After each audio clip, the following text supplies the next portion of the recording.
I'm Kevin O'Hara for alcoholmastery.com. Today I just wanted to talk about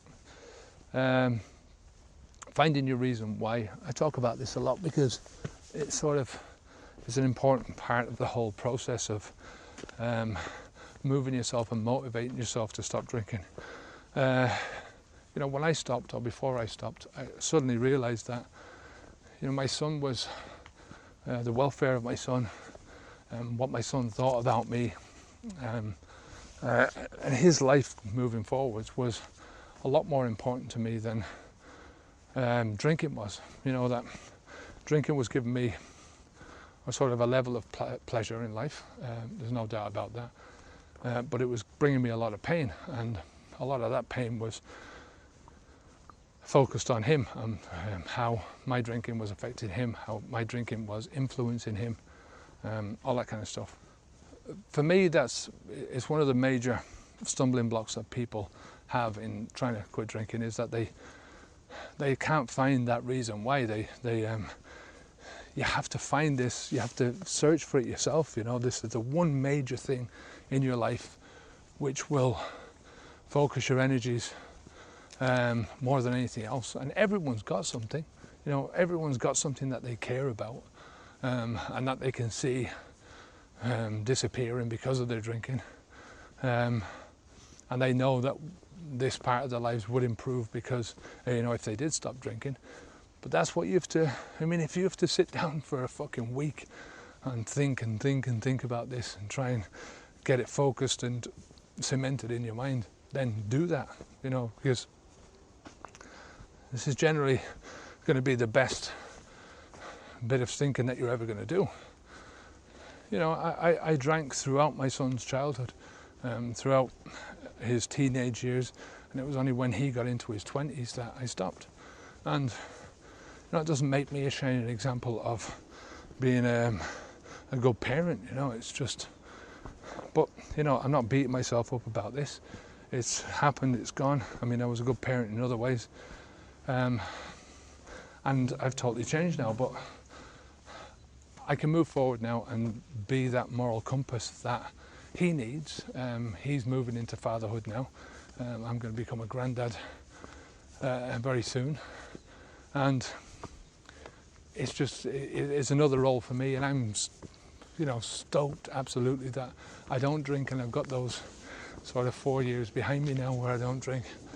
I'm stoked that I'm trying to improve my life in many different ways. Some of the things that I'm trying to do I'm not very good at, but trying to focus on the things that I'm good at and improve those bit by bit, and that's all you can do.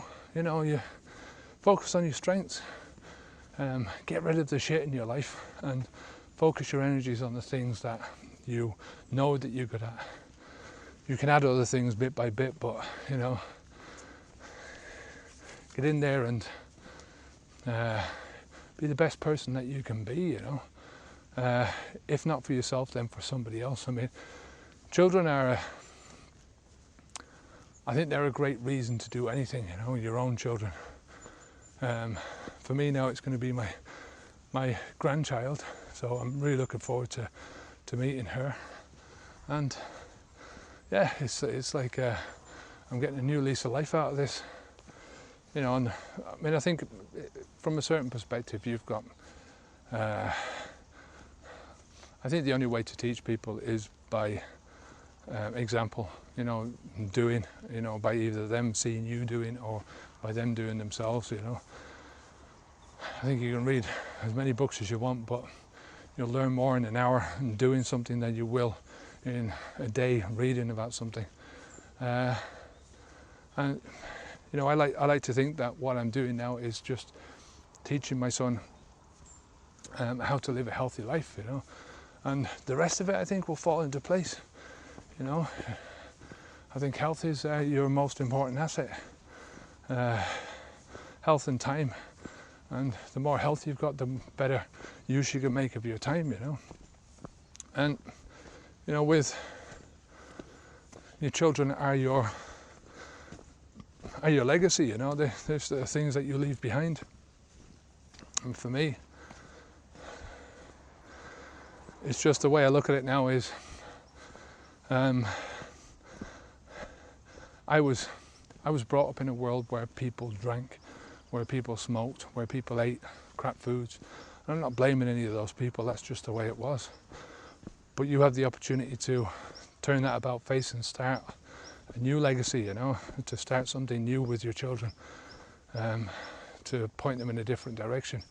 So that you're the start of a new way of looking at things, a new way of feeding yourself, a new way of going through your life, that you don't need to take alcohol or any other drugs for that instance, you know. So yeah, it's just a quick one today, just about that, about my son, and just by the way I changed my sort of attitude towards him, and the way I looked at him, and you know how I looked at that compared to alcohol. So until next time, I'm Kevin O'Hara for alcoholmastery.com. Take care. Keep the alcohol out of your mouth. Onwards and upwards. Good luck.